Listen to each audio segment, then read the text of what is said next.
أعوذ بالله من الشيطان الرجيم بسم الله الرحمن الرحيم وقرن في بيوتكن ولا تبرجن تبرج الجاهلية الأولى وأقمنا الصلاة وآتينا الزكاة وأطعنا الله ورسوله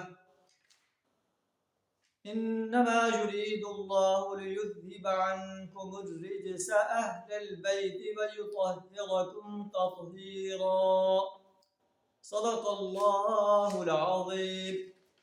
نبی صلی اللہ علیہ وسلم کی بیویوں کو خطاب کر کے پوری دنیا کے امت مسلمہ کے خواتین کو گائیڈ لائن دی جا رہی ہے۔ وَقَرْنَ فِي بُيُوتِكُنَّ، اے نبی صلی اللہ علیہ وسلم کی بیویوں اپنے گھروں میں قرار پکڑو۔ عورت کا میدان اس کا گھر ہے، گھر میں رہ کر اپنے بچوں کی پرورش کرے، اپنے گھر کی حفاظت کرے، اپنے شوہر کے مال کی حفاظت کرے۔ ہاں، اگر اسے باہر نکلنا پڑ جاتا ہے تو بڑے شریفانہ انداز سے، باپردہ انداز سے گھر سے باہر نکلے۔ جاہلیت کی سی سج دھج کر کے باہر نہ نکلو، نماز کو قائم کرو، زکوٰۃ کو ادا کرو، اللہ اور اس کے رسول صلی اللہ علیہ وسلم کی اطاعت کرو۔ اللہ تو چاہتا ہے کہ اہل بیت سے گندگی کو دور کر دے اور انہیں پاک صاف کر دے۔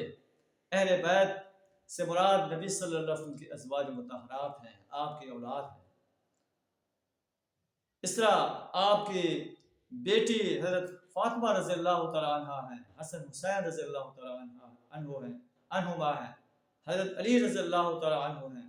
نبی صلی اللہ علیہ وسلم نے ایک دفعہ ان افراد کو، آپ اپنی رخت جگر کو، اپنے دو نواسوں کو، حضرت علی رضی اللہ تعالیٰ عنہ کو اپنے ساتھ بٹھا کر ان پر چادر ڈالی اور فرمایا کہ ہاں اولئک اہل بیتی، تو یہ میرے اہل بیت ہیں۔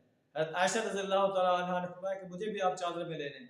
آپ نے فرمایا آپ تو ہو ہی، تو اہل ازواج مطہرات جو ہیں یہ اہل بیت ہی ہیں۔ اللہ خود فرما رہا ہے انما یرید اللہ لیذھب عنکم الرجس اہل البیت، اے گھر والو، اے نبی صلی اللہ علیہ وسلم کی بیویو، اے اہل بیت، اللہ تم سے گندگی کو دور کرنا چاہتا ہے۔ وَيُطَهِّرَكُمْ تَطْهِيرًا، اور چاہتا ہے کہ تمہیں پاک صاف کر دے۔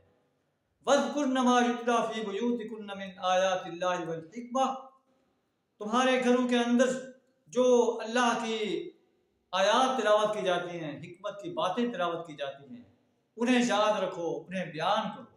تمہارا گھر جو ہے ایک ایسا گھر ہے جہاں سے نبوت کا چشمہ پھوٹا ہے، اور تمہارا کام جو ہے نبوت کے اس نمونے کو اپنے آپ کو پیش کرنا ہے کہ ہم ایسی عظیم خواتین ہیں جنہیں دیکھ کر جو ہے دوسری مسلم خواتین جو ہیں ان کو فالو کریں گی۔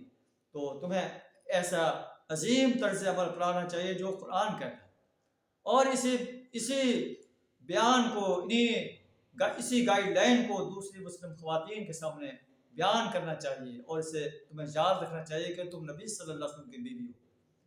ان اللہ کان لطیفا خبیرا، بے شک اللہ لطیف و خبیر ہے۔ اللہ سے دعا کریں ہمیں اور اپنے مسلم خواتین کو قرآن کی سنہری ہدایات کو اپنانے کی توفیق عطا فرمائے، اپنی خواتین اور مسلم خواتین کو قرآن کے اس پیغام کو پہنچانے کے لیے جد و جہد کرنے کی توفیق عطا فرمائے، اپنا کردار ادا کرنے کی توفیق عطا فرمائے۔